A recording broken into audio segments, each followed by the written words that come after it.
Press and media వాళ్ళందరికీ thank you అండి. And trailer launch ఈవెంట్కి వచ్చిన అందరికీ థ్యాంక్ యూ.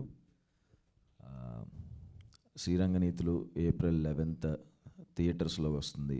మా డైరెక్టర్ ప్రవీణ్ చాలా కష్టపడి చేశాడు. చాలా రోజుల నుంచి నేను తన జర్నీ నాకు ముందు నుంచే తెలుసు, కొంచెం ముందు నుంచే ఫ్రెండ్ నాకు డైరెక్టర్ ప్రవీణ్. చాలా కష్టపడ్డాడు ఈ సినిమా కోసం. ఒక మంచి కథ చెప్దాం అనుకున్నప్పుడు సో మా వైపు యాక్టర్స్ వైపు నుంచి ఎలాంటి కాంట్రిబ్యూషన్ ఇవ్వచ్చు అనుకున్నప్పుడు ఒక యాంథాలజీ అండి. సో నేను ఒక కథలో నేను, ఒక కథలో రుహానీ అండ్ విరాజ్, ఒక కథ కార్తిక్. సో మంచి కథ, మంచి మెసేజ్ అని చెప్పను కానీ మంచి సినిమా చూస్తున్న ఫీలింగ్ అందరికీ ఉంటుంది.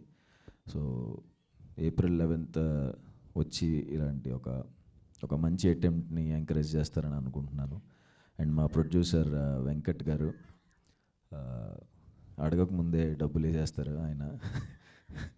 ఆయన వాళ్ళ ఎగ్జిక్యూటివ్ కిరణ్ గారు షూట్ అయిపోయే టైంకే నేను గమనిస్తూ ఉండేవాడిని అనమాట మా ప్రొడ్యూసర్ని, వీళ్ళందరినీ.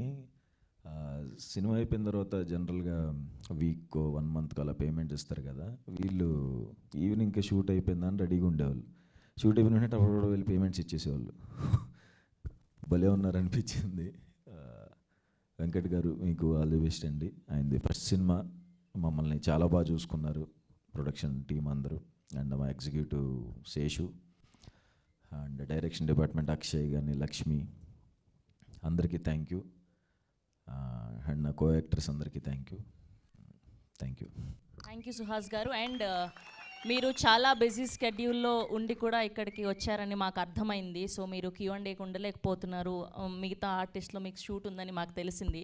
సో ఆడియన్స్ సైడ్ నుంచి మాకు ఒక 2-3 క్వశ్చన్లు ఉన్నాయి, దానికి ఆన్సర్ చేసిస్తే హ్యాపీగా మీరు వెళ్ళిపోవచ్చు ఇంకా.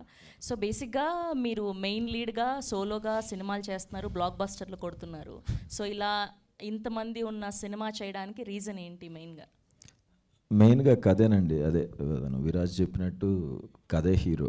సో ఆ కథకి మేము యాక్టర్స్ అందరం కలిపి హెల్ప్ చేద్దాం అనుకున్నాం, అంతేగా.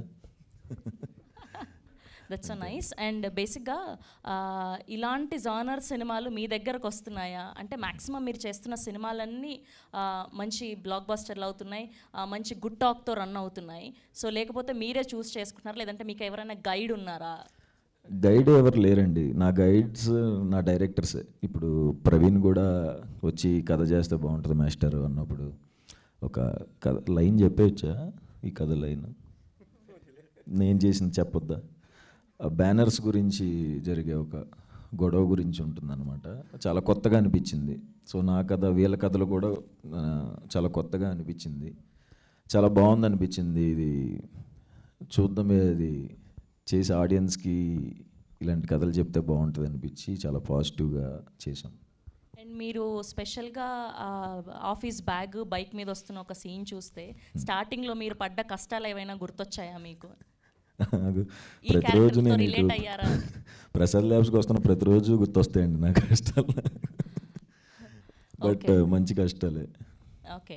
అండ్ ఫైనల్గా శ్రీరంగనీతులు. సో ఇలా మన లైఫ్లో మనకు చాలామంది చెప్తూ ఉంటారు, అలా కాదురా ఇలా చూస్ చేసుకోవాలి క్యారెక్టర్స్ని, లేదంటే వాళ్ళ దగ్గరికి వెళ్ళు వీళ్ళ దగ్గరికి వెళ్ళు, సో అండ్ సో. సో ఇలా మీ లైఫ్లో శ్రీరంగనీతులు ఎవరైనా చెప్పారా? ఒకవేళ చెప్తే మీరు విన్నారా? వర్కౌట్ అయ్యాయా? ఎంతవరకు వర్కౌట్ అయ్యాయి? ఆ పర్సన్ ఎవరు? నీతులు చెప్పిన పర్సన్. నీతులు చెప్తే వినేటట్టుంటే అందరం బాగుపడేవాళ్ళం అండి. బాగానే ఎవరు అంటే మన ఎక్స్పీరియన్సే మనకి నీతులు అన్న ఫీలింగ్. సో మన బ్యాడ్ ఎక్స్పీరియన్స్ జరిగితే ఇంకొకసారి అది ఎలా జరగకుండా చూసుకోవాలని. సో మన లైఫే మనకి శ్రీరంగనీతులు.